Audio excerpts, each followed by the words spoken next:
Yun lang.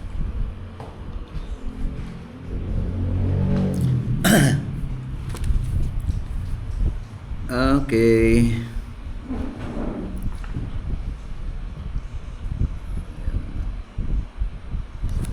Start po tayo.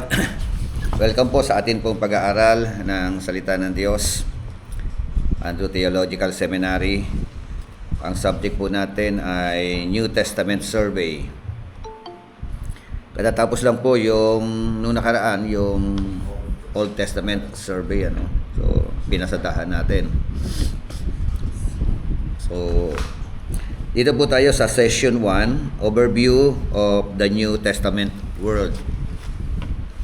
Ipo, bago po tayo pumalaot, humingi muna tayo ng patnubay sa Panginoon.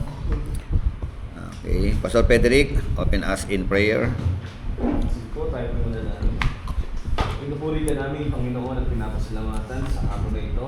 Tunay napakabuti mo, Panginoon, sa pagkakataon na ibigay mo na kami ay mag-aral muli.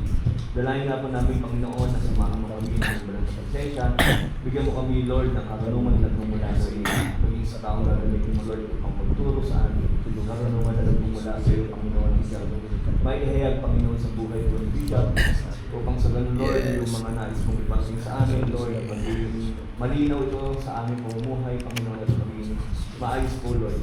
At ihanda mo rin po, Panginoon, ang aming mga puso. Ingatan mga puso, Panginoon, sa aming mga puso at i-apply, Panginoon, sa aming pamumuhay. Muli, nagpapasalamat kami, Panginoon. Ito, Panginoon, ang aming samang dalangin sa aming pangalan ni Jesus. Amen. An overview of the New Testament world. Ano po? Overview, yung pangkalahatang pananaw sa panahon ng tinatawag na bagong tipan. Bago nagkaroon ng bagong tipan, nagkaroon ng lumang tipan muna. At syempre, tapos na ang lumang tipan. Sabi nga, the Old Testament period closed under the dominance of the Persian Empire. So, nagtapos daw po ito sa pamumuno ng tinatawag na Persian Empire. Ano po? So, when the New Testament opened, it was the Roman Empire on the helm. So, ngayon ang tanong, what took place in between the two testaments? What happened? Ano po mga naging kaganapan sa pagitan po ng ano na ito, ng dalawang testamento na ito? Sabi nga, it is important in the study of the New Testament to understand the world. Ano po? World, yung mundo noon, yung mga kaganapan prior to the coming of the Lord Jesus Christ. Bago siya ipanganak, ano po? At anong meron doon? Anong mga kaganapan doon? So, meron tinatawag na silent years 400 silent years. Ano yung, pag sinabing silent years, ano inyong pananaw? What does silent years? Walang himala. Ha? Walang pangungusap ng Kasi yung pagitan, lumang tipan, bagong tipan, so sabi ng mga theologian, merong tinatawag na 400 silent years. So yun pong sabi nga the time between the two covenants is more known as the intertestamental period. So, intertestamental period, yun ang tawag po doon. Pag sinabing intertestamental period, ang equivalent niyaan 400 years silent. Ano po? Oh, hello. Okay. Pagka sinabi silent, para bagang during that time, hindi nangusap ang Panginoon, walang propesiya, no? Walang prophet na nag-exist. So ano 'yon? Ano ang mga history, no, between the Old Testament and the New Testament, at saka yung tinatawag na 400 silent years. So, ayon sa ating pag-aaral sa Lumang Tipan, ang huling na ikwento, no, sa Lumang Tipan, yung pamamahala ng Persian, di ba? Yung Persian period. So, sabi nga, God was not really silent during these years for the development. So, the occurred help shape the environment wherein Christ is to be introduced late in history. So, kasi nga, haba, no, bago dumating ang ating Panginoon Jesucristo. Kaya akala nila, actually, hindi naman talaga silent ang Panginoon. Meron lang siyang ipine-prepare. Meron lang siyang inihahanda. Katulad halimbawa, panahon po ng Greek, yung mga Grecian Empire. Panahon ni, ni Alexander the Great, di ba? So, pagtapos kasi ng Persian, ano sumunod? Romans na ba? O Grecian. Di ba? Greek Yun yung panahon ng Grecian yung Greek, si Alexander the Great. Gregorian. Oo. Yun yung mga naging kaganapan. So, merong naitulong ang Greek para sa ebanghelyo. Ano ang naitulong ng Greek? Kasi sa panahon ng Grecian Empire, meron silang na i-contribute yung tinatawag na Koine Greek. Ang Koine Greek, ito po yung pinaka-lingwahe existing during that time. No? Kailangan maalam ka na salitang Griego sa panahon po nila. Kaya mabilis na naibabahagi ang mensahe pagka maalam ang tao sa isang lengguwahe. Panahon natin ngayon, di ba? Kailangan maalam ka ng English. Yan ang common na lengguwahe sa ating kapanahunan. Ano man lahi ka, ano man bansa ka, kailangan alam mo meron kang alam sa English para makasabay ka sa tinatawag na communication o proper communication. So, yun ang naitulong sa ebanghelyo.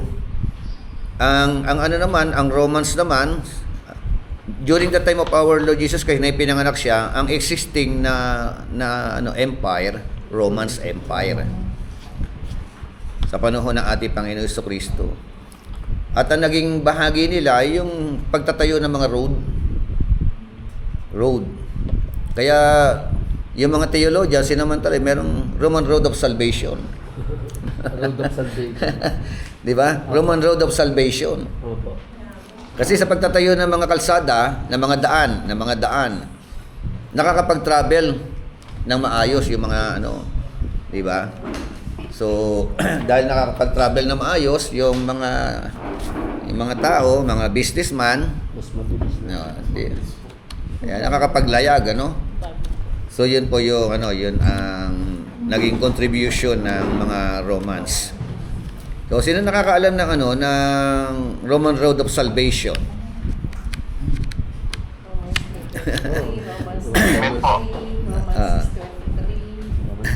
Romans chapter 3:10. Paki-recite na rin. Siyempre, paki-recite na rin. Romans 3:10, wala Lahat ay nagkasama. Ang 3:10, walang matuwid. Wala kahit isa. Romans 3:23. Wala po masasapamat na Sapagkat ang lahat ay nangagkasala nga at walang nangakaabot sa kaluwalhatian ng Diyos. Romans 5:8. Medyo mahirap yan. Pinakita sa atin. Kasalanan pa. natin pag Diyos pagamat tayo makasalanan. Ayan. Siya namatay sa krus. Sumasagot si Pastor Romelo, di ba? Uy, wala ka dito. Datapwat ipinadama ng Diyos ang kanyang pag-ibig sa atin nang si Kristo'y mamatay para sa atin noong tayo'y mga makasalanan pa. Di ba? Mas 5:8 Kasi kabisado natin John 3:16 Pero napakahalaga nun, yung medyo hindi kabisado ng kahit mga pastor, hindi ganong kabisado yung 5:8. How about Romans 6:23? Merong two sides of coins doon di ba? For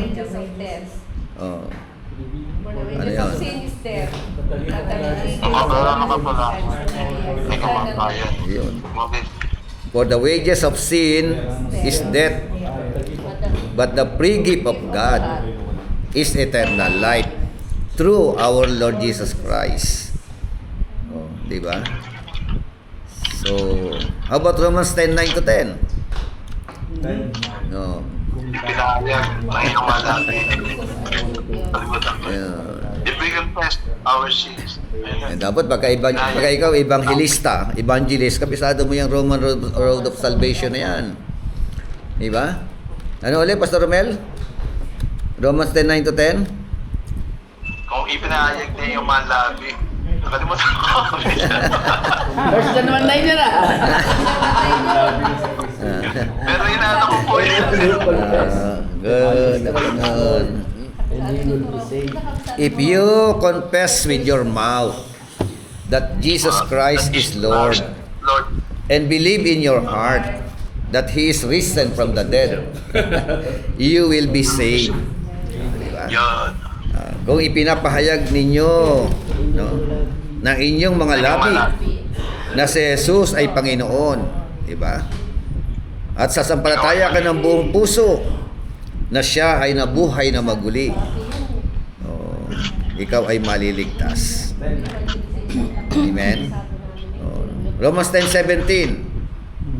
Faith comes. Oh, di ba? Oh. Faith comes by Ang pananampalataya ay bunga ng pakikinig at pakikinig ng salita ng Diyos. Oh, Roman road of Faith comes by salvation. hearing the word of God. John 3:16, alam na ninyo yun. Hindi niya pa alam yun. Recite ko ba siya? Ay, lakas ng love story mo. Sige, recite mo nga. Baka mamaya mali-mali pa. For God so loved the world that He gave His only begotten Son, that whoever believes in Him should not perish, but have everlasting life. Baka mamaya yung majesty. Yung majesty, nagiging magic tree. Mahirap yan ah. Di ba? Di ba? Kinakanta mo. Yung magic na lang. May kumakanta ng gano'n, ano? Yung majesty. Di ba? Tapos isang kinakanta. Magic tree. Worship His magic tree. Kinanta po naman Uncle Jesus. Di ba? Yan. Di ba yung mga namin natin yung gano'n kumakanta? Sa Hindi na alam province. yung lyrics, ano? Yung lyrics. So, ano tawag na, no? Merong Pax Romana, di ba? Oh. Alam niyo yung Pax Romana na yun. So, yun ang ano ng ano eh. Sa Romans may Pax Romana at saka sa Griego naman, sa Greek naman, si Alexander the Great, yung tinatawag na Koine Greek. Oo. Yan yung common language. Ibig sabihin common language during that time. So, kaya hindi po silent ang Panginoon, no? Wala lang talaga lumitaw na mga ano. Kaya nung binanggit sa Lucas, dinadalahan ko kayo ng mabubuting balita. Di ba? Na ang Diyos ay yun nga nagparamdam na. Sa pamamagitan ng ating Panginoon Jesucristo. Kaya yun ang good news doon for so many years. So, historical and political background. Una, letter A, the Persian period. Good afternoon. The Persian period. Ayan, Persian. Kita nyo, kailan sila nag-exist itong Persian period na ito? 538 hanggang 334 BC. Okay, New Testament. 334 BC. So, ilang taon na naghari o nagdomina yung Persian country o Persian kingdom. Ilan? 204 years. Di ba? Tama? Kung 538 yan nagsimula, natapos 334, ibig sabihin namuno sila, naging bantog sila, kinilala sila, di ba? Sa loob ng 204 na taon. Wala pa diyan, hindi pa kailanman naging nakilala ang Amerika. Walang istorya ang Amerika. Di ba? Oh, Brother, dito ka, brother. Kulang na naman. ngayon po, Ano yung kasama mo? May kasama ka pa ba? check ninyo. Kulang na naman. Ha? May voices. Wala na. Ito meron na sila eh. Si Pastor, Pastor Sino? Rosimilo. Wala na ron. Meron na siya kanina kinuha. Iba po yun. Hindi ko nga. Kanina ako na yung Sir Miller. Okay, tuloy ko, no? So, yung Persian, di ba ang Persian na ito yung Iran ngayon? Iran? So, yan yung Iran. Yes, sir. Di ba binigyan na kita, Pastor? Noong nakaraan pa, Sabado. Wala pa. Ano nang binigyan sa'yo? Work and Destiny. So, ibig sabihin, hindi pala pipitsugin itong Iran na to. No? May panahon na talaga sila nagdomina ng mundo. At hindi lamang ilang taon, no? 200 taon, nagdomina ang Iran. 204 years. The Persian period. Di ba? Oo. Kaya kita mo, hindi basta mapasuko ng Amerika, nagsistire na nga eh. Di ba? Bigatin yan. No?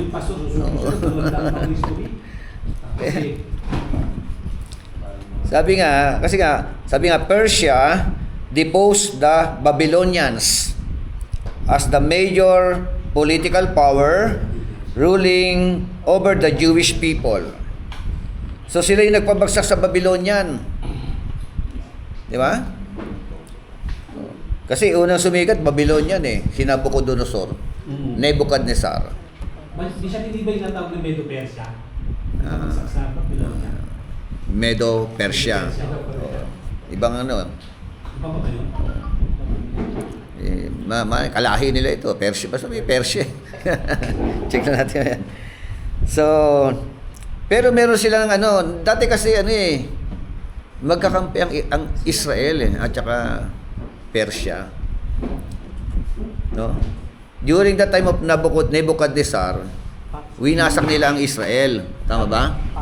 Oo. So, Dapat admin ito sa ano yan? pumasok, gawin mo admin sa review para ito ka naman accept. Tuloy ko, no? Sige pa. So, pinahirapan ng mga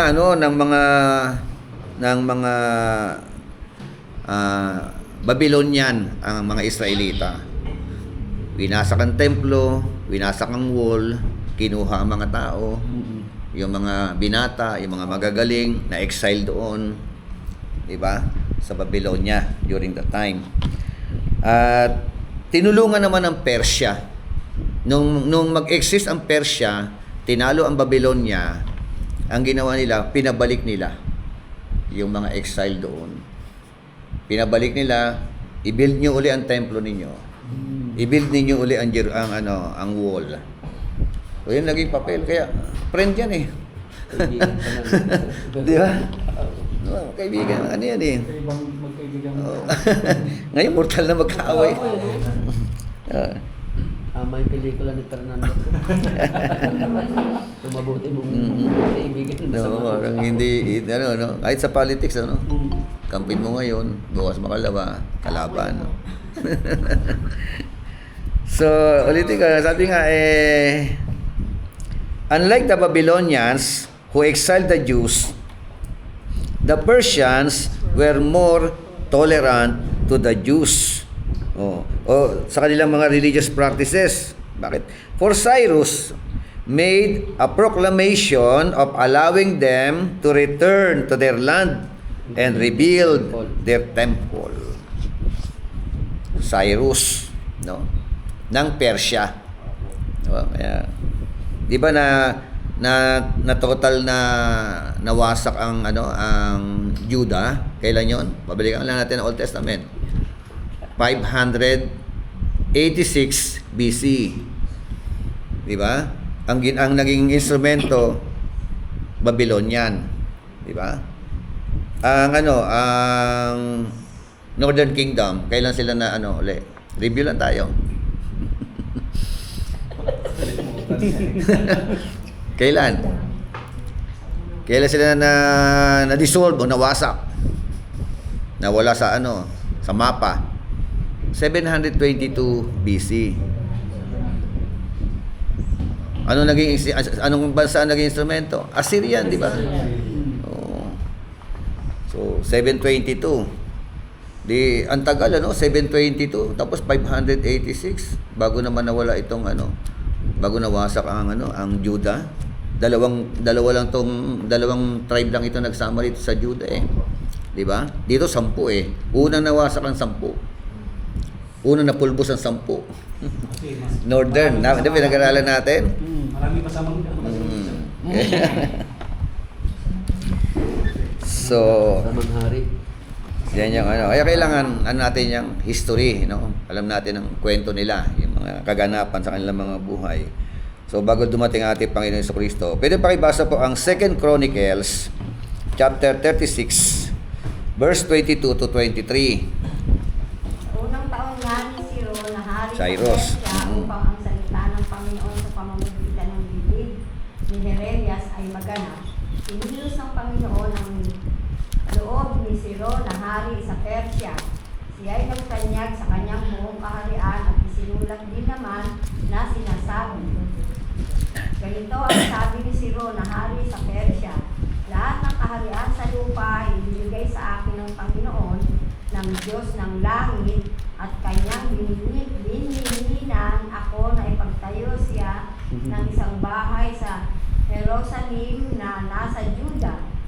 Sino mang mayroon sa inyo sa buong kanyang bayan, sumakanya nawa ang Panginoon niyang Diyos at umahon siya.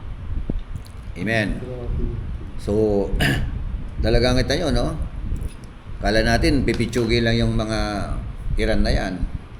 Di ba? Pinagtulungan ng Amerika. Pero may panahon pala sa kanila sa kanilang mentalidad nag-dominate kami ng mundo. Hawak namin ang mundo 200 taon. Paano pa Amerika? Di ba?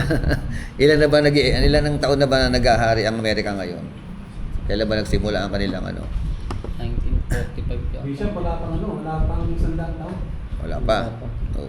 Kita mo, sa history, ang Persia 204. Sabi rito ni Cyrus, si Cyrus ang Now, in the first year of Cyrus, king of Persia, in order to fulfill the word of the Lord by the mouth of Jeremiah, the Lord stirred up the spirit of Cyrus, king of Persia. May galaw talaga si Lord, Diba? Yung Mismo si Cyrus.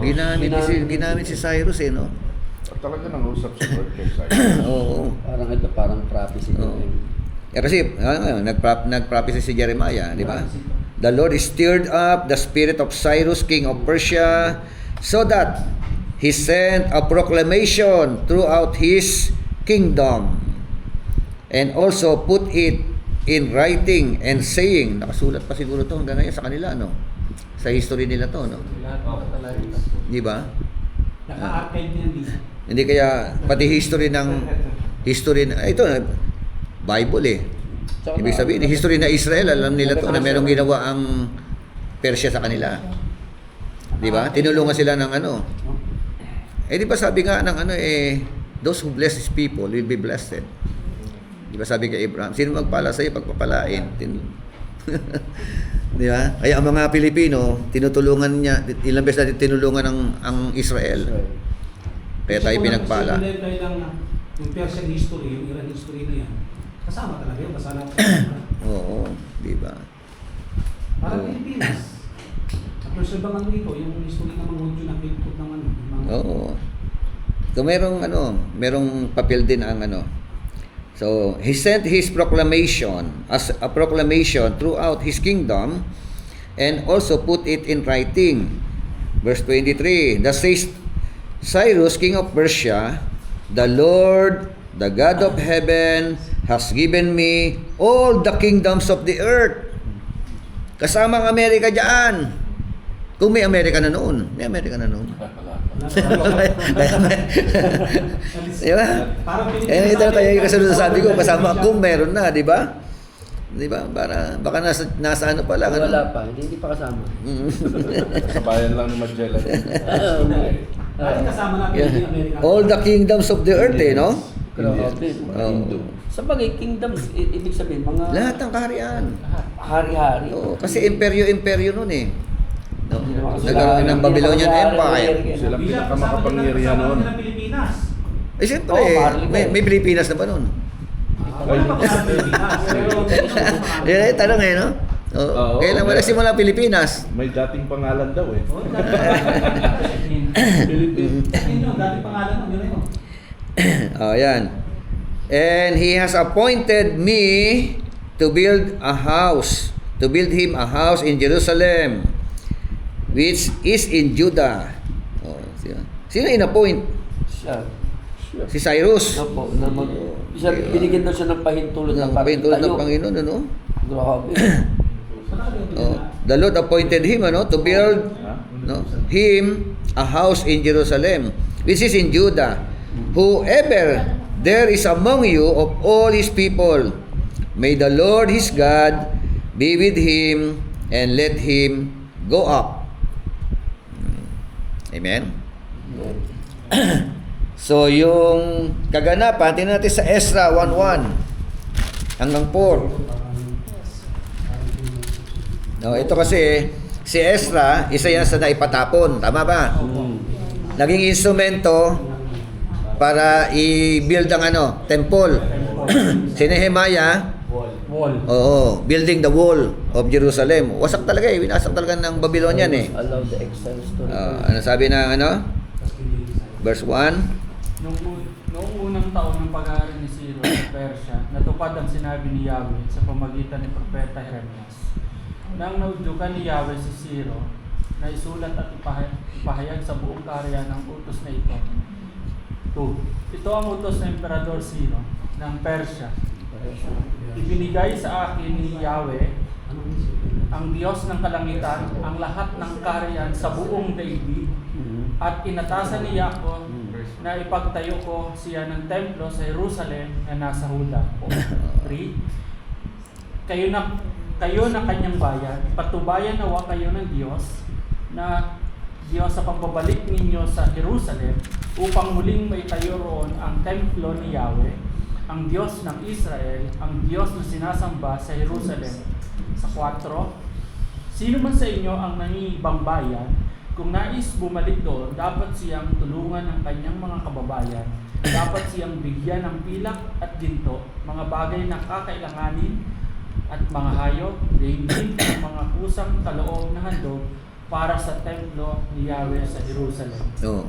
Di ba Dito yung ibibigay. Kayang kilusin ng Panginoon ang puso kahit ng mga pagano, Kahit unbeliever. kahit unbeliever, Ginamit si Cyrus no? So, sabi nga ang ganda pa na sinabi sa kanya, banggit niya rin to, every survivor, remnant ito, no? At whatever place, saan man dako, na mga buhay pa, no? He may live. Let the men of that place support him with silver. Yung mga survivor na yun, yung mga naninirahan dyan, halimbawa, tagal din nila sa Babylonia, naging alipin sila. Kasi sa kanila, kapag uuwi ka, merong ipapadala sa iyo. Yan ang kanilang prenda sa iyo. Di ba naalala nyo nung umalis sila sa Egypt? Halos subaran nila yung mga taga-Egypt. Dala nila yung mga You are blessed when you plunder, come. You are blessed when you go out. So ganun Ito rin. Kaya ito rin ang parang kultura nila. Alam ni Cyrus yun. Kaya kung saan kayo nakatira, kung saan kayo nanirahan, saan kayo nagsilbi, balik na kayo sa Jerusalem. Pero inuutosan ko yung mga amo ninyo. Ano? Padala ninyo yan ang mga Hindi lang ang mga bit-bitin yan, ano? So, yun ang Bishop, clarification lang. Yung bang, di ba pala yung Jeremiah sa kanang Ezra yan, yung ba yung templo na nag-iba na itatayo ulit? yun nga, yung nag-iba. Yun ang, giniba ni Nabucodonosor. Tapos, Ang templong na nag-iba dyan, yung templo na pinagawa ni Solomon. Oo. tama. Para hindi ko na malimutan. Ginamit ni Lord dito si Cyrus. Wala lang dito si Pastor John eh. Oo, ang tanong doon, save kaya ito si Cyrus. Wala nga eh. Wala eh. Lahat yan, dadami yan eh. Di ba? Nagsimula lang Kaya, dahil ginamit ng Panginoon si Cyrus, ligtas pa si Cyrus. Yun. Di ba? Oo. Makita kaya si Sasagot niya. So, ayan po yung at least may background tayo, no? Nakita natin yung yung meron siyang contribution, di ba? Naging contribution. Malaki Wala talaga. contribution niya. 204 years na nagdomina. Oo. May contribution sa Israel. Si Nabucodonosor, ang pangit ng contribution niya, no? Winasak niya yung templo. Giniba ang wall. Pero nag-declare Diba? din siya, kaso nga lang, yung, di ba yung kinuha yung tatlo sa pugon, ang declaration niya kung sino ang hindi sasamba sa Diyos nito, mga... Pero meron siya nagawang pangit. Oo. Si ano ba yun? Si yung constitution ng o yung another king ng Nabucodonosor. Hindi, yun pala. Siya yun. Kasi pag sinabi kasing Pero, yun ang tawag sa sa hari ng Egypt. Yung isang Hindi, sa ano yun, ang termino ng pero sa sa Egypt. Egypt yan. Sa Egypt. Di ba, Nabucodonosor, hindi ba yung termino nila doon na pagka naging hari ka, Nabucodonosor ang tawag sa'yo? Hindi, talagang pangalan niya yun talaga. Pangalan niya yan. Hindi, oo. Pangalan niya talaga yun. Hindi katulad sa Roma, halimbawa, Kasi Herod. si Bishop, yung Pero, Herod the First. Kaya kasi ng iba, yun yung ano mismo, pangalan mismo ng tao. Nag-iisang tao lang talaga yun, si Nabucodonosor. Okay. So, pasok na tayo sa susunod na nagdomina ng mundo. The Greek period.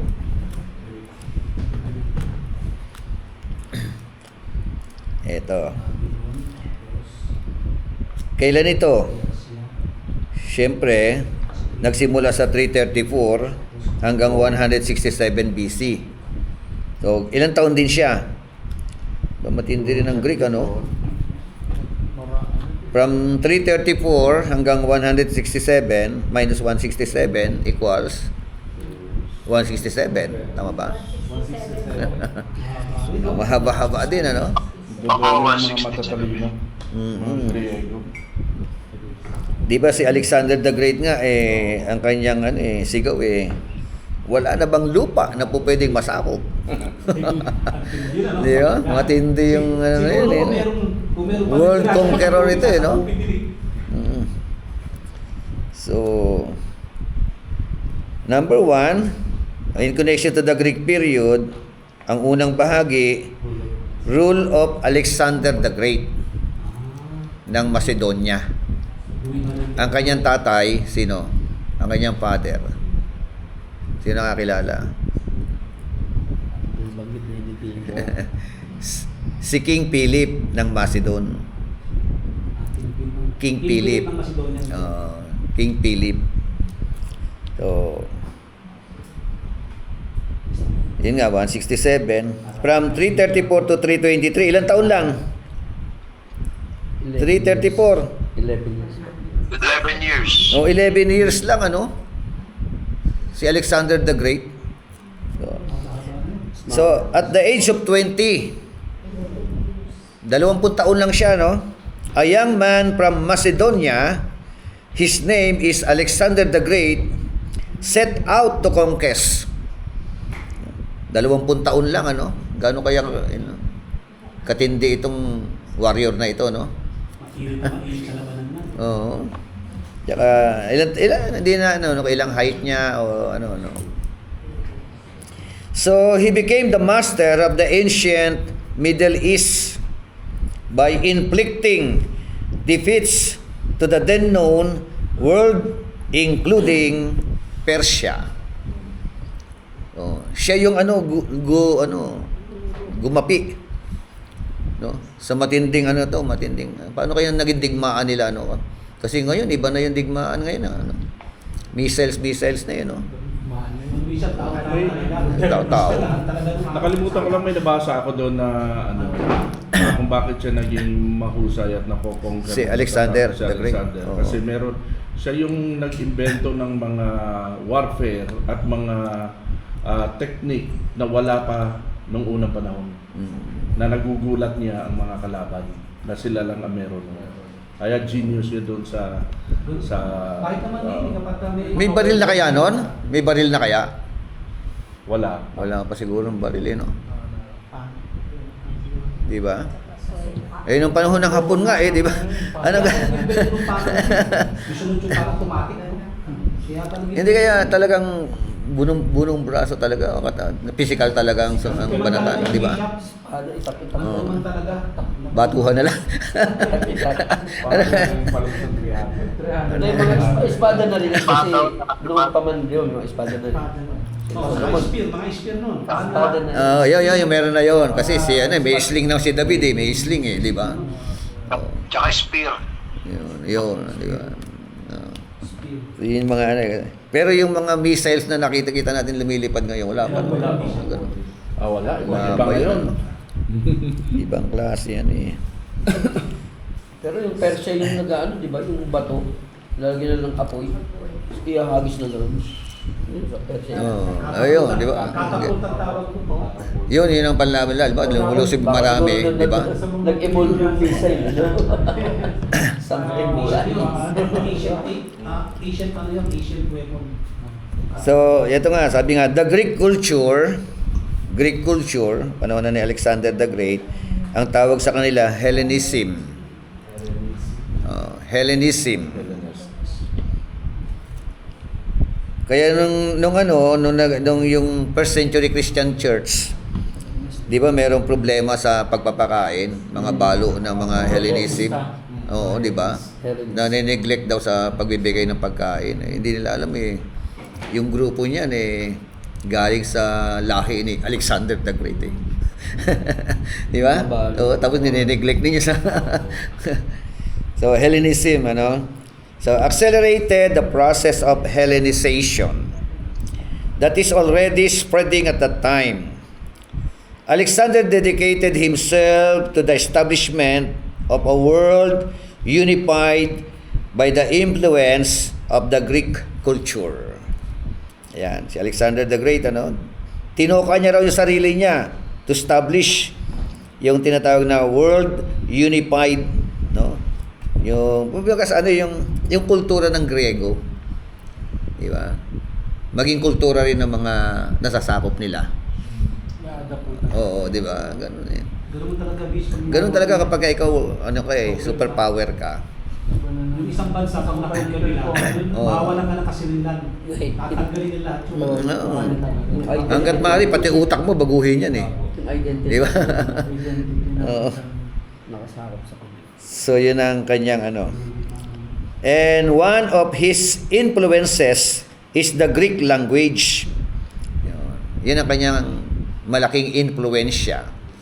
Yung tinatawag na Greek language. Ang tawag doon, lingua franca. Lingua franca. L-I-N-G-U-A. L-I-N-G-U-A. Yung franca, F-R-A-N-C-A. Ang tawag doon, common language. Lingua franca. Mga prangka to. Kaya sabi nga, during that time, dapat maalam ka ng Greek. Kahit anong bansa ka. Yan ang common language during that time. Ngayon, ang common language natin, English. Anong universal language? Latin. Tapos na yun, nasa Pagtapos na ng first century Christian church yun eh. From 4, So universal nila ng Greek. yung Kaya Greek. translate yung Hebrew sa Greek. Maganda pag-Greek, sikat ka sa ano na yan. Oo. So, lingua franca. In this period, and continues up to the New Testament times, hanggang sa panahon ni Kristo, no? New Testament times o Bagong Tipan. The language of Hellenism to the religion of Israel was dangerous as the cult of Baal.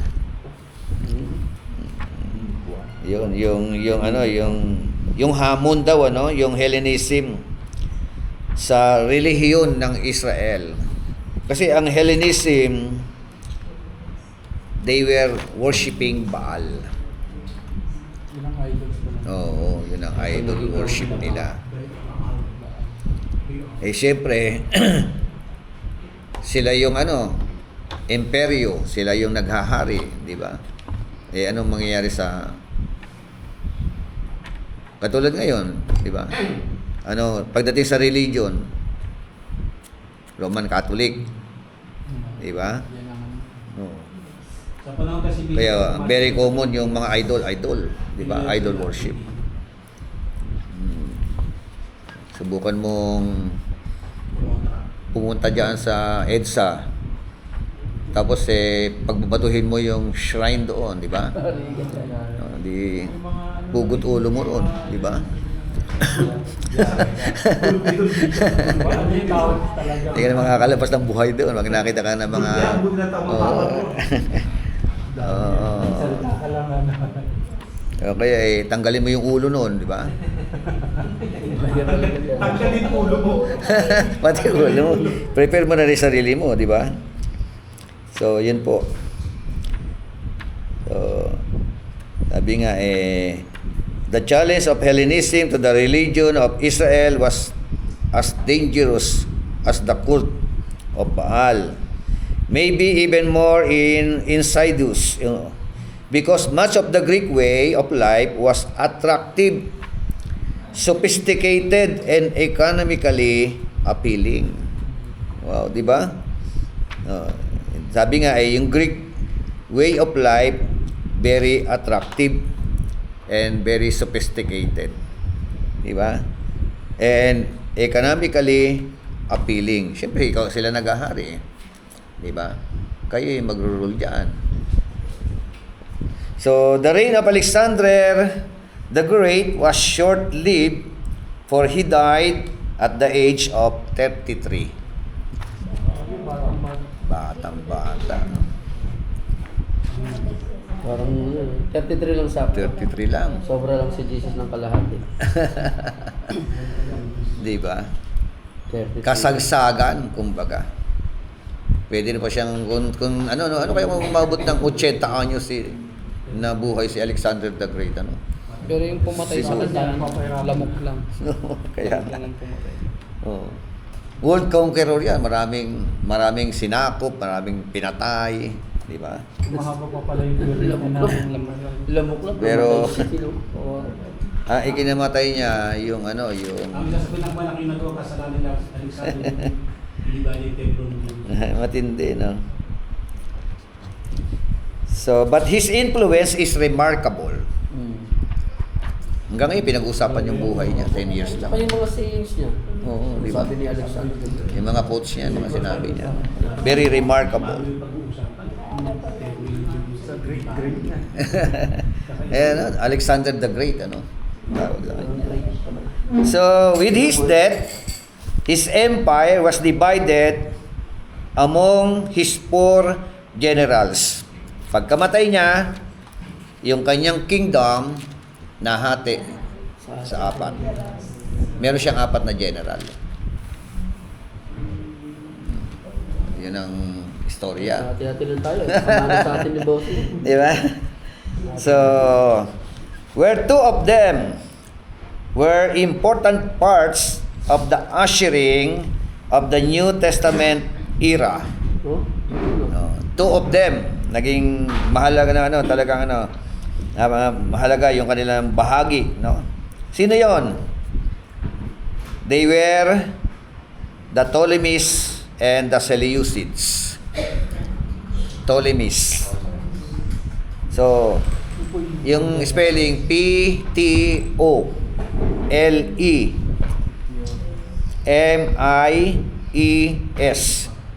Ptolemies.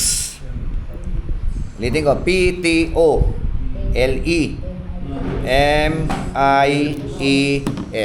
At saka si ano. Ptolemies and the Seleucids. Seleucids, S-E-L-E. Nandiyan na po sa Dito po. nasa notes naman. Nandiyan naman ano?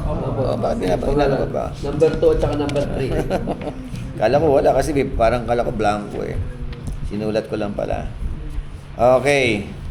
So, rule of Ptolemies. So, ito po, yung panahon na ito, bumalik ang Egyptian period. After Alexander the Great, isa sa general niya, si Ptolemy, na Ehipto, na Egypt. Kaya bumalik po ang tinatawag na Egyptian period. 'Di ba nung sinakop, nung napunta ang mga Israelita sa Egypt, that is the time of the Egyptian period. Ilang taon sila na naalipin doon sa Egypt, 'di ba? Through Pharaoh. Dito bumalik, 'di ba? So kaya yun ang history. Okay. From 323 to 198, ilang taon? Mali po. 125. 125 years. Tagal din, ano? Alam mo, kaya yung mga kwento, kala natin kahapon lang. Kala natin ano lang, di ba? Minsan tinisipat natin, sa katulad pinag-usapan sa Genesis. Chapter 2 ng Genesis, chapter 3. Di ba? Yung chapter 1, hindi natin alam ilang taon ang pagitan eh. Kaya nagtatanong tayo, bakit merong mga tao doon na pinuntahan si Cain? Kasi hindi siya pag naisinulat tayo, isulat na kasi. Yung nabasa natin, oo, yung time gap na tinatawag, yung gap. So, ganyan ka, ano. Ibig sabihin, 125 years pala, no? So, ang naging sikat diyan, yung tinatawag na Ptolemy I. Ptolemy the First. Siya yung si Ptolemy Lagus. Nulit ko, no? Egyptian, ano? Egyptian. Nabalik uli. Took and held Egypt, founding the Ptolemaic dynasty. So, si Ptolemy Lagus o Ptolemy I, he found the Ptolemaic dynasty. Kasi di ba sa kanila, pero. So, lahi-lahi yun, dinastiya yun. Which would be the last dynasty to rule over Egypt. Siya raw po yun yung tawag na huling dinastiya. Pag sinabing dynasty, what does it mean? Anong klase rulership ito? Anong leadership ito? What kind of leadership yung dynasty? Pamilya. Lahi. Oh. Lahi. Kingdom din tayo. Lahi-lahi. Oo, di ba? Dynasty. So, how about yung liderato ng Israel? Anong tawag? Leadership ng Israel. Prime Minister. Ano siya? Family. Di ba ano yun? Dynasty din? Dynasty po. Kasi pumapalit anak eh. Anak, dynasty po. Walang eleksyon doon. Walang eleksyon, walang ano. Pero ano po eh. Pero si Saul. Si Saul, oo. Biglang nag-ibig, hindi naman Oo. Hindi nga. So, unang hari kasi si Saul. Tapos kung hindi kaya pumalpak si Saul, Malamang siya. Didiretso sa kanya? Si Jonathan. Di ba? Nag-intervene kasi si God doon, kinap siya ni Lord. Di ba? Tinanggal siya sa pagiging nawala sa lahi niya. No? Benjamite kasi si Saul eh. Benjamite yun eh. So, ayun. From David, tuloy-tuloy na yun. Diba? O si Netanyahu, ano kaya lahi yan? Lahi kaya ni David yan?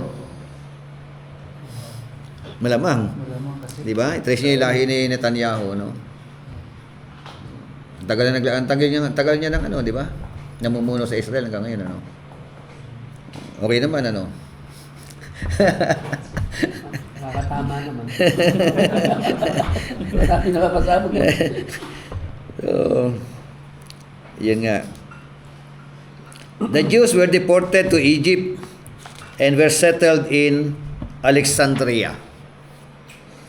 The Ptolemies treated the Jews very well for the most part. So, ayan, ito, no, laging sakop ang ano eh. Laging nasasakop ang ano, Israelita. Diba? So, pero, na-deport sila, yung mga Jew. Ang maganda naman doon, si Ptolemy, tinrato raw po ang mga Jews very well. No? Pero excel ka pa rin, di ba? So, the successor of Ptolemy Lagus, ang pangalan, Ptolemy Philadelphus.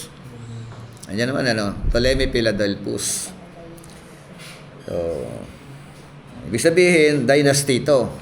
Diba? Ptolemy. Ptolemy Lagus, Ptolemy I, sumunod Ptolemy Philadelphus. Kailan siya? From 285 hanggang 246 BC. Ilan taon? 285 to 46. Ilan? 39 o ano? 39 ano? Di maikli lang ano? 49? Oh, 49 years. 39. 39 ba? Ba't 49 to? 285? 285 minus 246. 246. So, ang ginawa namin ni Ptolemy, he liberated thousands of Jewish slaves at the royal expense. 39. And some of these were given posts of responsibility to fill. The younger generation followed the Greek customs and spoke the Greek language, so that they begin to lose their distinctive Semitic habits of thought. Yung mga bata, yung mga kabataan, yun nga, tinuturuan ng kultura nila dahil sakop eh. Di ba naman sasakop tayo ng ano, ng Spanish? Bawat sumakop sa atin, kaya pati lengguwahe nila nakuha natin, di ba? Ano mga lengguwahe ng mga ano, kutsara, di ba sa ano yan? Dati yung kutsara, dati ano yon? Cubiertos. Di ba? Ayun yun po, di ba? Ibang ano yun, no?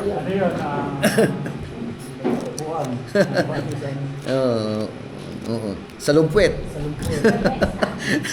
Yun ang mga original na lengguwahe natin, di ba? No. Sa hapagkainan. Pag lamesa, hindi iba na yan. Yung lamesa sa ano na yun? Sa Spain na yun. Spanish region. Spanish na yun, yung lamesa. Hapagkainan. Diba?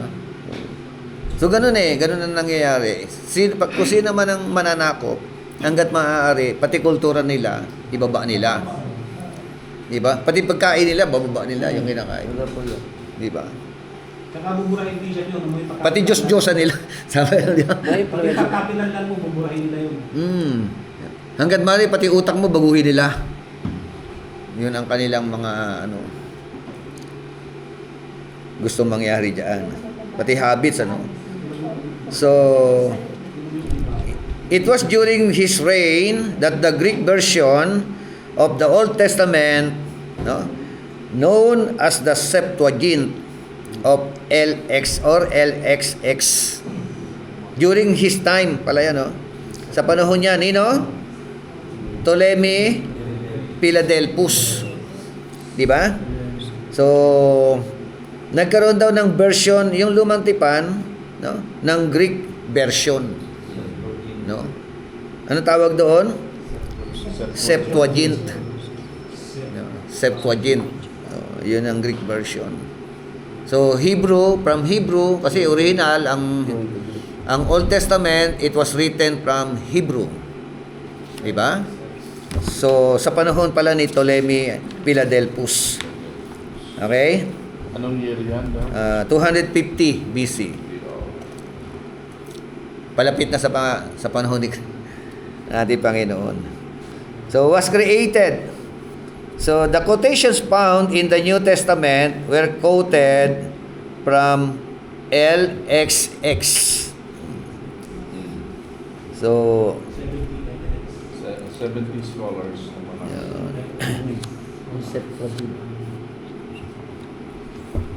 sundan natin. Israel is located in between Egypt and Syria. Oh. Ang Israel daw po ay saan nakaano yung mapa nila? Sa pagitan daw po ng Ehipto at saka Syria. No? Narito sila sa gitna. No? Yun ang Israel. They were caught in the middle of these two opposing powers.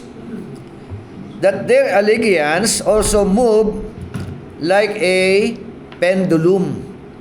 Whoever is more powerful, yung pendulum, alam niyo yung pendulum? Sa relo. You know, Sa relo. kung sino yung nagiging powerful between Egypt and Assyria o Syrian, di ba? Doon sila papanig. No? Pag malakas ito, pag malakas yung kabila, ganun-ganun lang sila. No? Kasi mahirap na, mahina na nga, kakampihan mo, pwede. Dikit sila bishop eh. Pati ka, nadamay ka dyan. Pag binugbog yan, Sandwich sila eh. di ba? Kita nyo, ha? Israel. O ngayon, saan sila? Panig? Amerika. Di ba? Malakas ang Amerika ngayon. Di ba? Sanay sila sa ganyang buhay. So, ganun ng no? Pendulum. Whoever is more powerful. After about 122 years, the Syrian forces became stronger. Yun. And now comes the rule of the Seleucids. After daw ng 122 years. No? Dalawa, no? Ito na, pumasok na po yung Syrian period. From 198 hanggang 142 BC. Syrian, no? Di ba kanina yung Egyptian period, Ptolemy, dalawang Ptolemy, tandaan niyo, no? Dalawang Ptolemy, Ptolemy 1, Ptolemy 2, Ptolemy Lagus, Ptolemy Philadelphus. Di ba? So, may mga sabi ko sa inyo, hindi actually silent ang Panginoon. May mga nangyayari historically sa mga bansa at merong contribution ng mga bansa. So during that time, nabuo ang Septuagint na translate from Hebrew to Greek. Di ba? Dahil ano yung lingua franca? Ano tawag? Lingua franca. Common language, di ba? During that time, kaya kailan magpa-imprenta ng Greek translation ng Bible. Old Testament lang po ang noon, wala pang New Testament. Kaya during that time of yung first century Christian, during the time of our Lord Jesus Christ, ang existing na salita ng Diyos, ang Bible, Old Testament lang. Wala pang New Testament na. Nakala niyo may New Testament na. Wala pa. No? Kaya nung sinabi ang 2 Timothy 3:17, all scripture are inspired by God and it is profitable. Ano yung scripture? Di ba? Hindi lang Torah. Kasi Torah, 5 lang yun eh. All scripture. 39 books already, Di ba, ang nga natin, sa kanila lang, 24 books lang eh. Di ba? 24 lang bilang eh. Sa atin. Nung ano na, later on, naging 39. Yung ano. Di ba? Oh. Ito na. Mga Seleucids naman. 198 hanggang 142. Ilan? Ha? 56? Opo. O, di, mas mahaba-haba ito, no? So, the Seleucid Empire centered on Syria. Di ba sabi nga kanina, Syria, Egypt, Israel nasa gitna.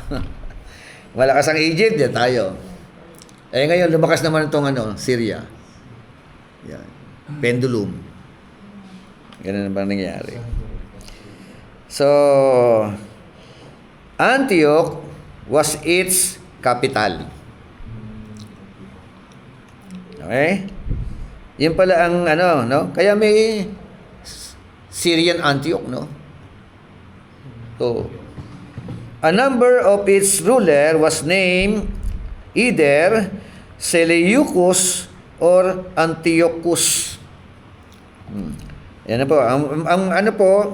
Ang mga pangalan ng mga pinuno dito, o namumuno sa mga Seleucid, pwedeng Seleucus or Antiochus. So the Jews turned their allegiance to the Seleucids. O dahil sabi ko, pendulum eh. Lumakas kayo, diyan kami kakampi sa inyo. Yeah. Kumampi na naman sila dito sa mga Seleucids. They welcome the rulership of Antiochus the Great into Jerusalem and supplied provisions for his armies and war elephants. Ginagamit pala nila pang hindi kabayo, no? Mga Ethiopian, ganun din. Ay, mga War elephants. Persian. Elepante pala ginagamit nila.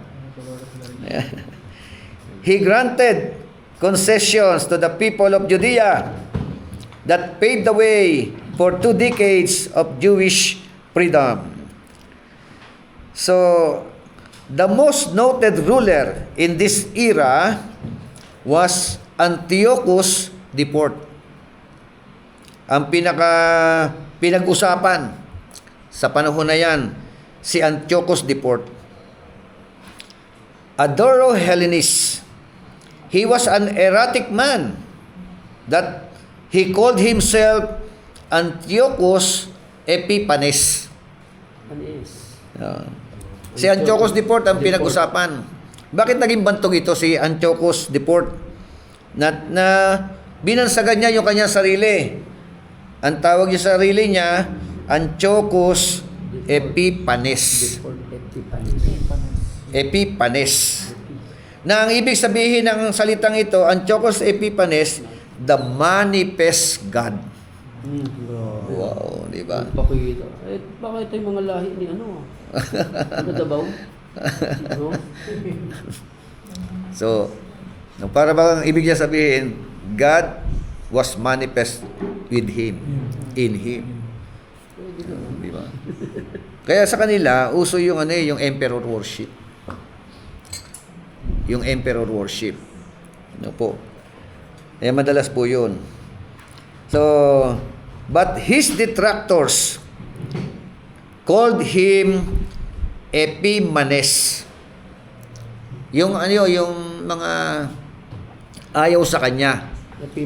Epimanes. Pag gusto, Epiphanes. Siya, ang kanyang kumbaga sa alias niya, Antiochus Epiphanes. Na para sa kanya, nagmamanifest ang Diyos sa kanya. Pero yung mga detractors niya, yung mga siguro, mga galit sa kanya, diba? Mga pinahirapan niya, diba? Ang tawag sa kanya, Epiphanes, o Epimanes. Ang tawag doon, the madman. No. Masamang tao. Yeah. Yun pala ibig sabihin na Epimanes. No? The madman. Siya pala kay Zeus. According to the Jewish source, noong 167 BC, he issued decrees, ito po, kaya prohibiting the practice of Jewish religion. Kailan yun? Noong 167 BC, naglabas siya ng batas. Ipinagbabawal niyang mahigpit, no, yung pag-practice ng Jewish religion. Paano yan? Biro mo, no? Bawal yung Sabat. Kinampihan ka ng mga Jew. Di ba? Sumandal sa iyo yung mga Jew. Later on, naglabas ka ng batas. Pinagbabawal mo yung pananambahan. Di ba? Yung mga practices ninyo, di ba? Bawal. Hirap yun, ano? Kung kayo nasa panahon noon, tutuloy ba ninyo yung di ba? Paglilingkod kay Yahweh? The madman ito eh. Yeah. Epimanes. Di ba? Imanes. Madman. Di ba naalala nyo nung panahon ng tawag dito yung COVID? Bawal nagdeklara ang gobyerno, bawal ang pananambahan, bawal ang prayer meeting, bawal ang worship service. Bawal, di ba? Hindi siya. Bitaw si Imanes. So, Epimanes. Oh. Ito pa kanyang ginawa, bukod sa pagbabawal. Ipinagbawal niya rin yung ang ginawa niya, the scriptures were to be destroyed. Yung Bible. Oh, yung Septuagint niya, kung nakapag-print na yan, winasak niya yan, tinestroy niya yan. Di ba? Evil talaga. Grabe, evil talaga, madman talaga di ba? So, ano pa? No observance of the Sabbath. Mahalaga sa kanila ang Sabbath. Yung mamamahinga. Dapat yung mga hindi umaattend sa church, noon na Ay, yun. Tuwa yung mga absenero dyan, di ba? Tuwan-tuwa ayaw magsabat yan. Dapat ito na sila nabuhay. Di ba? Pinagbawal na yun, yung gawain nila, paglilingkod nila sa Panginoon, di ba? Yun, di ba? Paano nila ino-observe ang Sabat?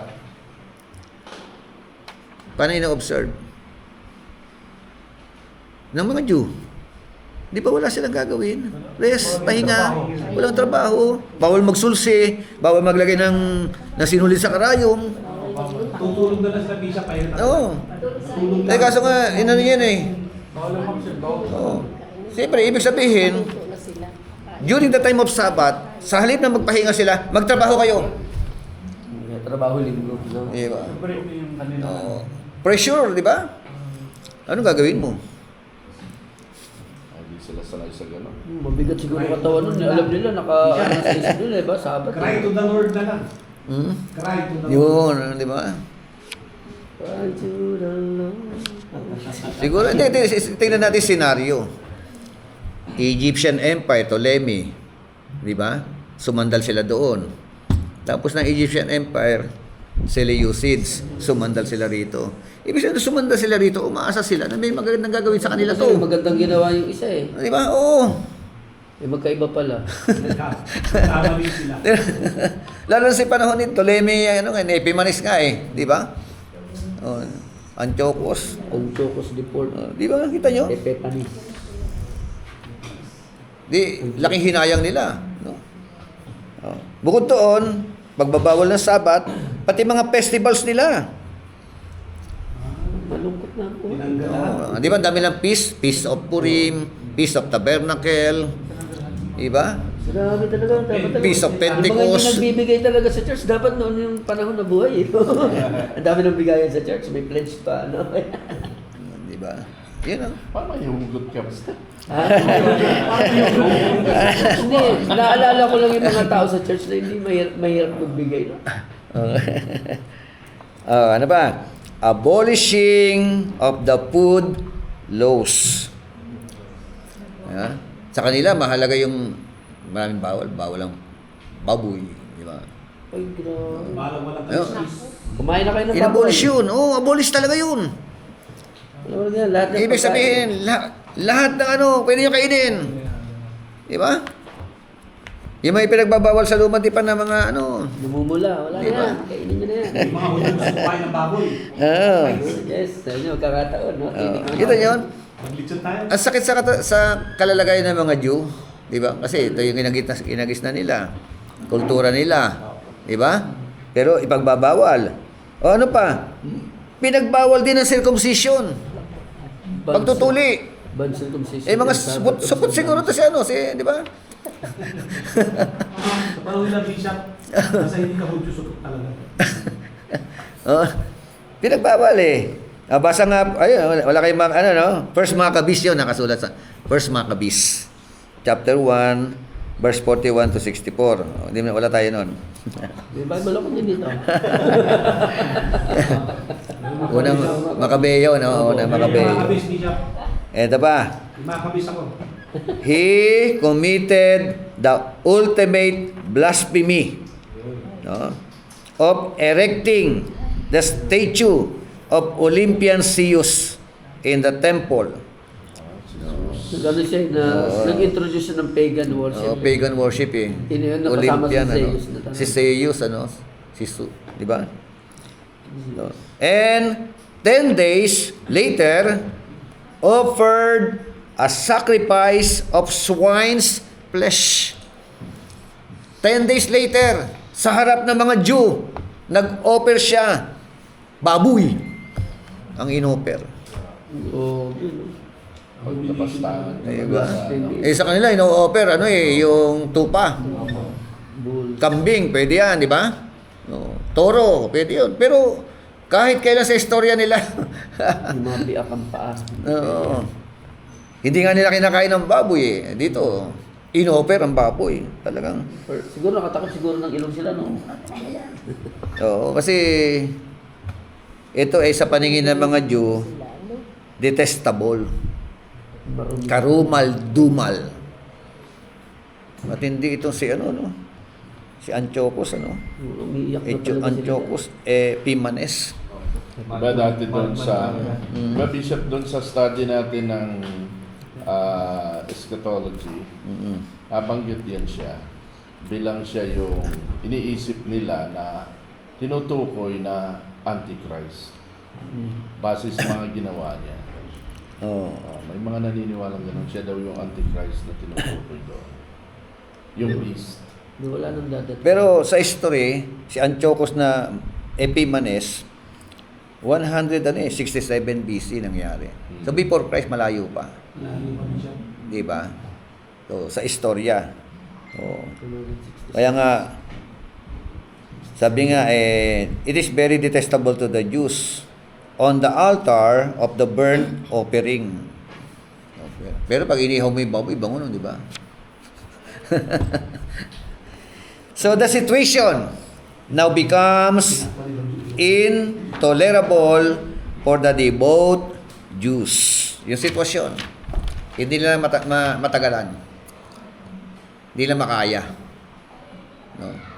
Yung senaryo na ito, ng mga pinagagawa ni Epimanes. No? So, because of that, a man from the village of Modin named Mattathias refused to offer the hidden sacrifice si Mattathias, no, na taga Modin, sa village of Modin, pangalan niya Mattathias. Nag-refuse siya, hindi siya pumayag. Hindi ako papayag diyan, no. Yung hidden sacrifice na ito, pig, swine, no, talagang ano yun. Instead, ano ginawa niya? He killed the royal agent, demolished the altar, and fled to the mountains with his 5 sons. Thus, a new period began. Yun yung istorya ng Mattathias naman. No? Inayawan niya yon. Nag-revolt siya.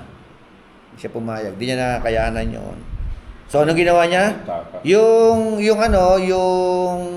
tao na iniutusan ni Epimanes, pinatay niya. No? Siyempre, maano to si Epimanes. Siya yung ginawa nila, namundok sila. Bumuo sila ng puwersa. Parang katipunero. Makabiyan revolt. Ayan. Di ba? Oh, yeah. Meron muna mga ganyan mga istorya bago dumating ang Panginoon Jesucristo. Di ba? Kaganapan. So, pinatay niya yung royal agent ni Epimanes. Aside from that, he demolished the altar. And after that, fled to the mountains with his 5 sons. So, dito na po lumitaw, letter C, the Maccabean period. Makabiyan. The Maccabean Double C. period. Kakabin. C Maccabees. D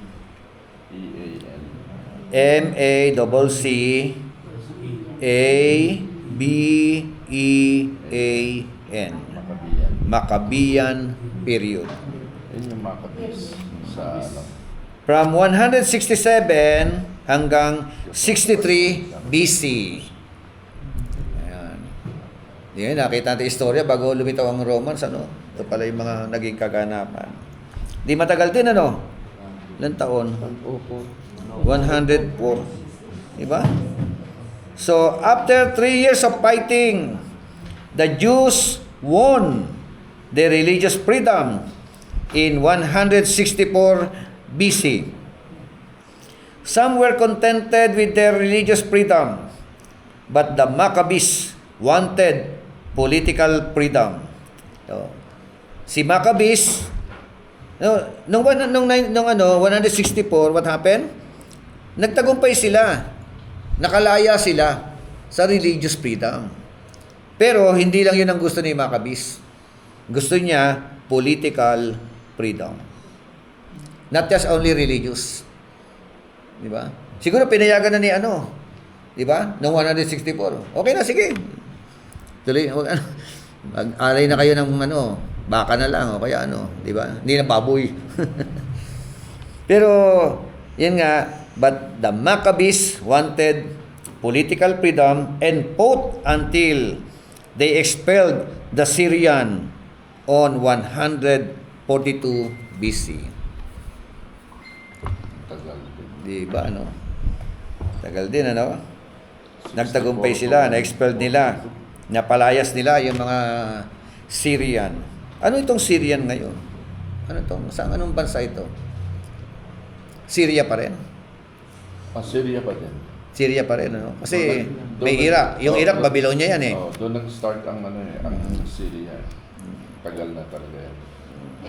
Ito Syria, Syria pa rin, Yan pa rin, 142. During this same period, they were joined by the Hasidim, the pious. So, ano itong Hasidim na ito?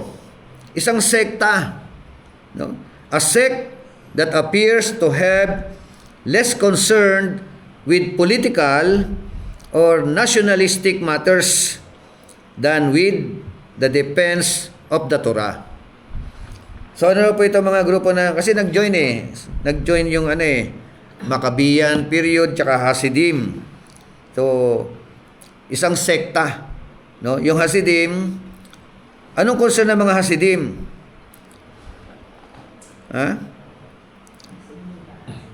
Mga full gospel lang sila. Wala nila Bible. Ayaw nila makihasawsaw sa politika. Ayaw nilang sumausaw sa politics. Ang concern nila, kasi less concern sa kanila yung tinatawag na political, tsaka nationalistic. Di ba? Ang i-depensa yung Torah.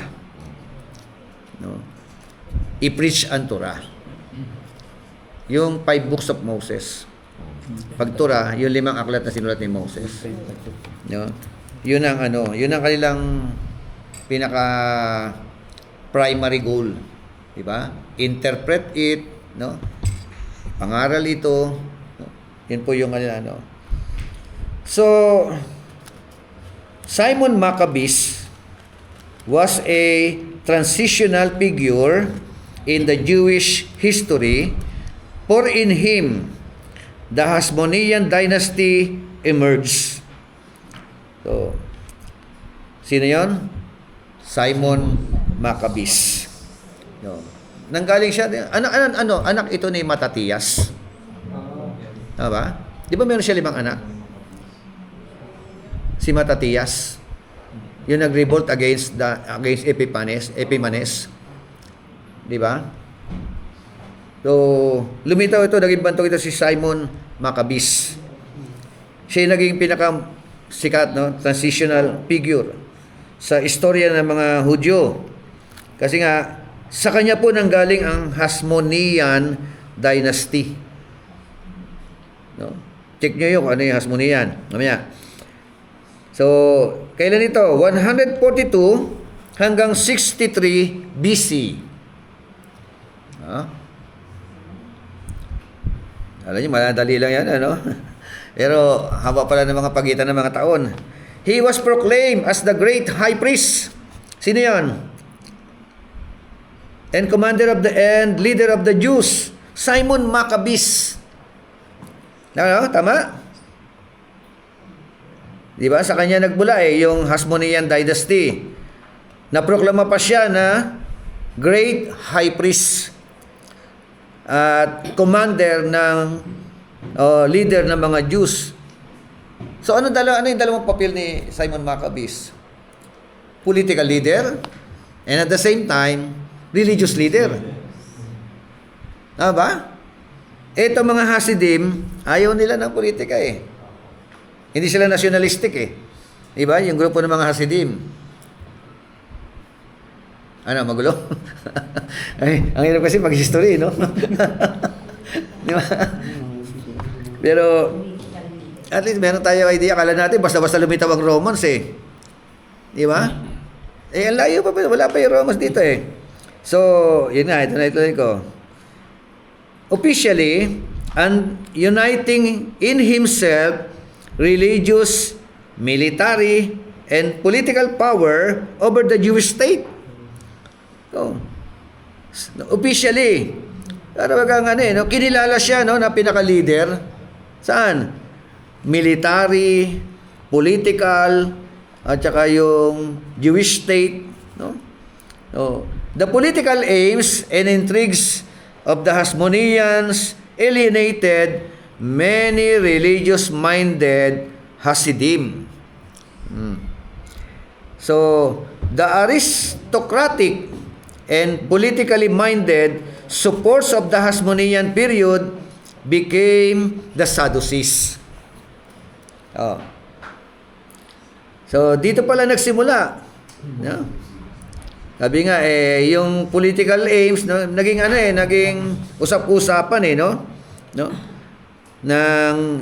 Nagkaroon tinatawag na Hasmonean alienated, many religious-minded na tinaglang Hasidim. No? At ito po yung mga aristocrat. Pag sinabi aristocrat, Sarap na kainan yun. restaurant. Masarap na kainan. Di ba meron tayo sa monumento dati, merong aristocrat yan, ano? Ano din siya, parang mga elite people yan, mga kata sa tao. Elite, bantog, mayayaman. Hindi ka pwede kumain dyan na hindi ka mapera. Di ba? Huwag ka sinabi, pagka nabilang ka sa mga tinatawag na aristocrat, ano? Oo.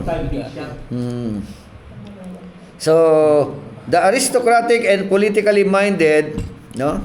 Mayayaman daw, tsaka yung mga utak politician, supporters of the Hasmonean period became the Sadducees. Oo. Yung mga supporter, yung mga aristocrat, no? Tsaka mga political minded, they were supporting yung Hasmonean period, no? At ito pong grupo na ito naging Sadducees. Oo, dyan galing ang mga Saduceo. Pag sinabi Saduceo, anong mindset ng mga Saduceo? Ang mga Saduceo, hindi po yan naniniwala sa mga angelic being, hindi naniniwala sa muling pagkabuhay ng mga patay. Hindi po naniniwala yan. Di ba? Ginamit ni Paul. Pero tingnan nyo aristocrat yan. prominent yan, mga mayayaman yan. Hindi ka po pwedeng maging miyembro ng Sadducee kung hindi ka mayaman. Yung Well mga- known ka. Yung mga high priest nung unang panahon, membro sila dyan. Oo. Pag high priest ka, High priest ka. Kaya dalawa ang pares sa panahon nila noon. Yung may maniniwala ang mga priest na may pagkabuhay ng muli. Oo. Ang sa Diyos is priest pa rin sila, pero hindi naniniwala may pagkabuhay ng muli. Sadducees and Pharisees. Oo. Kaya dalawa yun, may dalawang grupo. Pharisee and Sadducees. Oh. Pariseo. Yeah. Pag sa Pariseo, mga pare. Pagka ikaw common Pharisee, no? Hindi ka po pwede maging miyembro nito. Pag Pharisee daw, pag Oo. Pharisee daw, Common priest ka lang, yung, di ba? Pero kailangan high priest ka. Pag high priest ka, pwede na. Pwede. Pero tingnan nyo, no? Siyempre, high priest ka, galing ka sa Pharisee. Di ba? From Pharisee, doon galing yung mga doon nagmumula eh. Pharisee muna, kung muna mga pare. Di, mapopromote ka, magiging high priest ka, yayaman ka. Di ba? So, dahil mayaman ka na, welcome ka na, Sadducees. Tingnan yung dalawang pananaw. Ang mga Pharisee, naniniwala sila sa pagkabuhay na maguli. Naniniwala sa angelic being. Di ba? Oh. Eh ngayon, naging high priest ka. kaya daw nagkaganon yun kasi yung mga Pharisees, Pharisee, yung mga Sadducees, Sadducee. Sila naniniwala eh. Yeah. Hindi, yung kumbaga sa ano eh. Kasi pagka ikaw naging Sadducee ka, bantog ka. Amerikano nagsabi noon kasi yung missionary kasi ang pronunciation nila dyan Pharisee, sa Pharisee, di Pharisee, Pharisee. Ang Sadducees, Sadducees. Kasi Sadducee. Kasi marami silang hindi pinaniniwalaan kaya sad sila. So yun ang became the Son. Hindi pala galing nakakabasa tayo ng diyan galit si Christ sa mga tao na to. No? Mga mapagpaimbabaw, sabi ni Kristo. Yun ang Grabe, binanatan yung dalawang grupo na yan. Malalaking yan. Talagang yan, mga kinikilala yan. Kaya yung preaching na may kasamang Keruso. may kasamang Keruso preaching. Oo, yung babanggitin mo talaga yung pangalan ng galing grupo legal no? Matindi ito. Si Jesus Christ Political powerful no? Religious powerful Parang tapos ayun lang maniwala kay Christ Sa panahon na yun. Kaya nga okay, tuloy ko na konti. Internal quarreling began among the group and several factions as the Romans for help. Nagkaroon daw ng tinatawag na internal disputes or quarreling. No? Ito pong Hasidim, Sadducees, Pharisees, nagkaroon sila ng At dahil doon, humingi sila ng tulong, di ba? Sa mga Romans. Yun na. So, the Romans came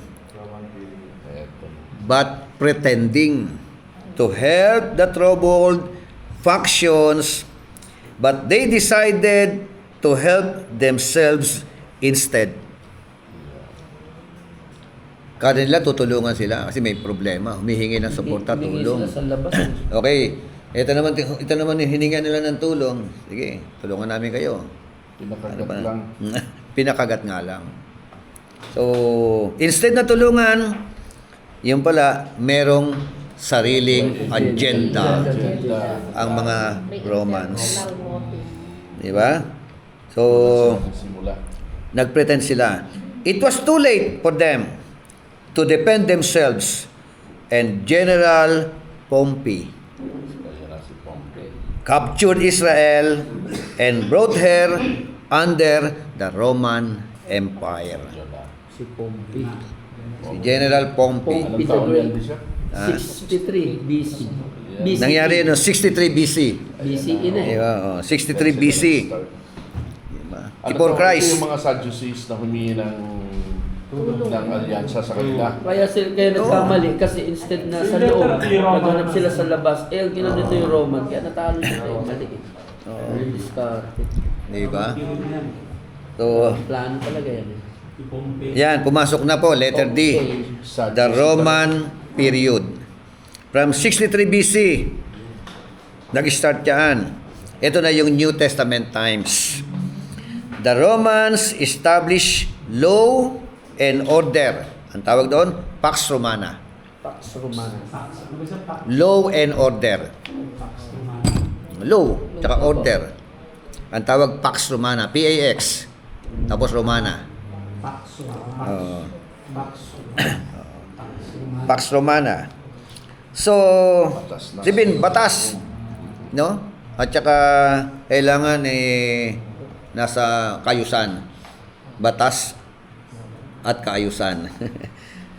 And united the known world by road system. United the known world sa pamamagitan po ng pagtatayo ng mga kalsada. Kaya nga, sabi ko sa inyo, merong Roman Road of Salvation. Ang participation ng Roma, no, is yung magtatayo ng mga roads, yung dagat, nilalagyan nila ng daan, di ba? Yung mga gubat, nilalagyan nila ng daan. Kaya yung travel bumibilis. No, di ba ngayon katulad, dami, may skyway tayo, di ba? Oo. Sila yung parang modernization. Sa kaya pa nagsimula yung mga lilis na yan. Oo, di ba? Yun nga yung ano eh. Ibig sabihin, kaya nga nagagawa sila ng ganon, known world by a road system that made travel safer and easier. Di ba? The Jewish people spread throughout the Roman Empire. No. Sinakop na sila. Pero maalikabok at malubak pa rin. Wala pang asfalto. No? Pero yung sabi si Pompey, Wala pa ano yung papantay. busy sa lumito, Bishop, no? 63. Oo, from 63 hanggang sa panahon ni Kristo, pinanganak siya. Pompey the Great captured Si Jerusalem. Pompey, di ba? Pompey the Great naman. Pompey the Great. Ng Roma. Kaya pala Bishop, sinabi ng Book of Acts na tayo na sa under ng Roman Empire. Roman leadership. Yes. Pompey. Oo. Nasa panahon 63 BC bago ipanganak si Kristo. 63 years before Christ. At saka sa panahon na nandiyan siya. Sinabi ng Book of Acts na Yes. sakop tayo ng Pompey. So, it has been estimated that more than 4 million Jews, estimated daw, mahigit, 4 na milyong Hudyo, live in empire during the New Testament times. 4 million Jews. Approximately 7% of the total population of the Roman world. 7%, total population ng Roman world. Kung mayroong 4 million, 4 million daw yung Jews. 7% lang pala yung di ba? So, yung 93%, di ba? Ibang mga lahi na yon, So, about 700,000 only live in Palestine and more in Alexandria, Egypt, and Syria. Okay? Meron kayong tanong? Mahirap ba? Kailangan talaga. Mabasa talaga yung mga halimbawa. Kaya nga, di para lalong maintindihan ninyo, mag-exam tayo next week.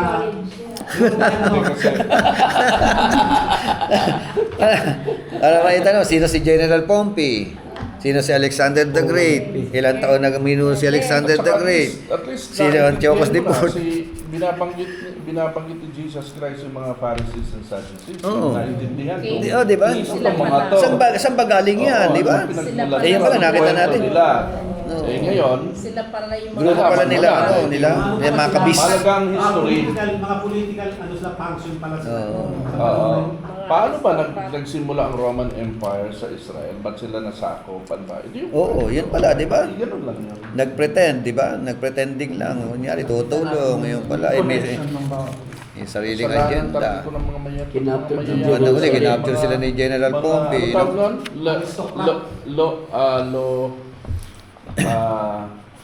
Pax. Ano, Pax Roma. Pax Romana? Nagdila ako. Link. Basta't yung mga mayayaman. Pahamak. So, Ayaw maging mayaman. okay, so next. Pag mayaman ka talaga. Ano, mag-exam tayo? Next week?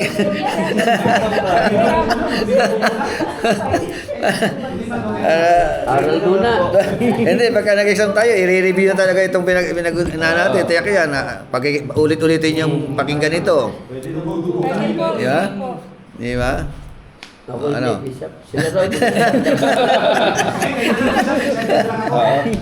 Yung mga mag-exam, tapos yun ang Oo, kamay nyo. nasa ikanda. Panunod din ito. Aral pa. Baka mamaya, walang pumasok eh. Walang may exam pa. Hindi, oh. Ito naman naka-record naman, balik-balikan ninyo. Balikan nyo na lang. Balik-balikan ninyo yung ano. Pinakagandahan sa technology natin. Di ba? At saka pwede mo itanong kay AI yan. Nandun din yan eh. Andyan din. Di ba? Ano ako ng mga spelling, nahirapan ako sa mga spelling. Sa mga spelling. Nahirapan ako. Ptolemy, di ba? Ptolemy, di Ang ba? ginawa ko na lang, pronunciation as you pronounce. Wrong spelling, wrong pa naman. Pagko. Ay, malupit pa naman. Wrong spelling, wrong. Oo. Tapos right minus wrong pa. Susunod, pag-usapan natin yung ano, yung mga religious background. Multiple choice na lang, Bishop. Kasi ito, political background eh, parang ano, ito religious background. Hindi pala yung foundation din ng Sadducees at Kailangan talaga yung history. Foundation sila eh. Kababasa mo yung Nauna sila eh. Sila yung mga ano eh. Kaya nga rejected si Jesus eh. Ang siya, magiging Bible historian. Itong galing ko sa mga Bible story. Okay, so that's all. Pero nakaka-bless mo kasi sa 400 years pala. Meron pala nangyari. Hindi natin alam yun. Pagkaraniwan mo pastor ka, hindi mo alam yun. Basta alam mo, mayroong intertestamental Bishop sinabi yung period. silent years, kaya hindi namin Ito maalam. pala, ito. Ay, hindi eh. Kinulinyaw eh. Sabi silent, bakit hindi din may Silent, yun pala eh. Ang dami ka. Mga matindi pala mga Doon nasulat at doon na lumabas yung kwento ng Deuterocanonicals. Kaya yung Catholic Bible. Oo, na May first apocryphal books. Bible, Nandoon yun. Bible. Kasi true story yun eh. Sinamantala nila eh. Oo. Pero hindi naman nakapasa sa canonism, di ba? Okay, let's pray. Okay na kami sa side. Pastora, Femia, close us in prayer. Let us pray. Hallelujah, hallelujah. Maraming Diyos na makapangyarihan sa lahat. Maraming salamat po sa hapon ito. Salamat Panginoon sa presensya ng bawat isa. Lalo sa presensya mo, O Diyos, sa pagsama mo sa amin, sa aming mga pag-aaral. Salamat din Panginoon sa history na ibinigay mo sa amin ngayon. Tunay nga Panginoon na isang kagalakan sa amin na maintindihan kung ano po ang mga pangyayari at hindi lamang po Diyos sa mga haka-haka, hindi Panginoon sa katotohanan buhat sa inyong mga salita. Yes. Kaya Panginoon, maraming salamat sa buhay ng aming bishop na patuloy mo ginagamit. Panginoon, na kami ay mabahaginan, Panginoon, ang kanyang mga kaalaman tungkol sa iyo, O Diyos. Kaya patuloy niyo po siyang palakasin at magdalagin at pagpalain sa bawat aspeto ng kanyang buhay, lalo sa kanyang ministeryo, Panginoon. Maging ang bawat isa na narito, patuloy mong pag-ibayuhin, O Lord, ang desire ng bawat isa na mas lalo ka pa, Panginoon, makilala, na mas malalim pa, O Diyos, ang aming ugnayan sa iyo. At pakaingatan mo, O Diyos, ang bawat isa, lalo sa Panginoon, sa aming pag-uwi, at sa bawat Panginoon ministeryo na ibinigay niyo sa bawat isa. Palawiin nyo, palaguin nyo, malakasin nyo, patatagin nyo sa lahat ng panahon ang bawat mga anak nyo na narito at ang mga wala dito, Panginoon. Hayaan mo, O Diyos, na makasama namin sila sa mga pag-aaral na ito upang sa ganon, sama-sama kami, Panginoon, na magkaisa sa iisang katawan ni Kristo Jesus na aming Diyos, aming tagapagligtas. Kaya sa iyo po lahat ng papuri, pasasalamat at pagdakila sa tanging pangalan ng iyong anak na si Jesus. Ang po ang nasabi. Amen.